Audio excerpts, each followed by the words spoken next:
Après la première rencontre à l'ANPI qui réunissait tous les acteurs, la seconde réunion, la deuxième rencontre qui avait permis de mettre en place le comité scientifique et le bureau d'organisation du forum international, nous avons organisé une troisième réunion qui réunissait les acteurs traditionnels qui utilisent la Tabernacle Iboga au quotidien.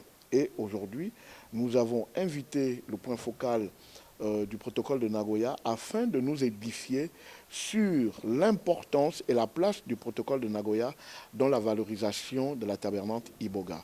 Donc aujourd'hui, c'est le directeur général de l'environnement, M. Emmanuel Bayani, point focal du protocole de Nagoya, qui nous édifie actuellement sur l'importance de ce protocole.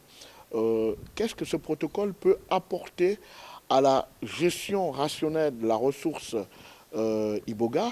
Qu'est-ce que ce protocole peut apporter pour commercialiser dans un cadre correct, avec une bonne traçabilité, sans piller le Gabon? Parce qu'il faut le dire, d'après les études, la cartographie de Blessing on the Forest, 80% de l'Iboga qui est vendu dans le monde aujourd'hui part du Gabon. Et le Gabon ne bénéficie en rien à cette manne-là. Et dans le processus de diversification de notre économie, en s'appuyant sur le Gabon vert, nous pensons qu'il est important de conduire ce plaidoyer, de conduire cette démarche-là qui va nous permettre d'arriver à, pourquoi pas, mettre en place un cadre juridique correct pour que les populations gabonaises, pour que le Gabon puisse bénéficier des retombées économique issue de la commercialisation de la Tabernacle Iboga. Pour nous, notre organisation est vraiment intéressée maintenant à comprendre. Nous sommes une organisation au but non lucratif. On ne va pas faire la commercialisation de rien, mais nous on fait le pont avec tous les intérêts internationaux peut-être et locaux ici à travers de notre allié comme Blessings of the Forest,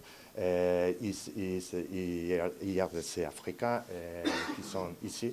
Pour nous, notre intérêt est de comprendre et de, si est possible pour nous, appuyer les actions que le Gabonais même pour désigner d'ici. C'est le Gabonais même qui doit désigner, qui doit décider comme il faut actuer. Et nous, si est possible pour nous, on va essayer d'aider dans ces...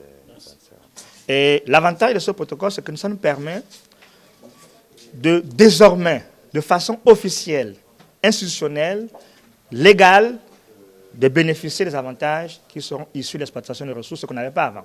Aujourd'hui, on n'exploite rien que le bois, et là, on sait comment on procède pour la vente du bois, mais tout ce qui est ce qu'on appelle aujourd'hui les produits forestiers non ligneux, on n'avait jamais une législation en la matière.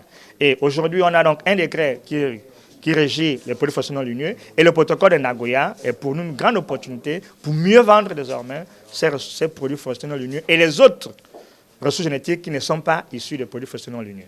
Donc, si je peux me résumer, le protocole de Nagoya, dans ses dispositions, est une opportunité pour nous pour faire des ressources génétiques un élément qui va contribuer à l'augmentation de la richesse, à la production de la richesse au niveau national, à la contribution de notre PNB, à côté du bois, de l'or et le reste. Donc, désormais, avec les ressources génétiques, la contribution du secteur forêt, bois et environnemental va être augmentée dans la production de la richesse nationale.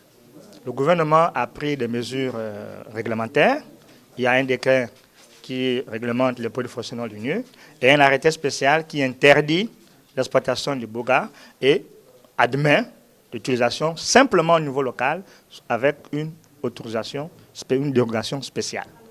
Et pour asseoir le boga dans toute la dynamique de la gestion des ressources génétiques, on fait appel au protocole de Nagoya sur l'accès aux ressources génétiques et le partage des avantages de leur utilisation. Donc c'est dans ce cadre-là, dans ce registre-là, qu'on va désormais résoudre la question d'utilisation du boga en termes de commercialisation, en termes d'exportation au niveau national.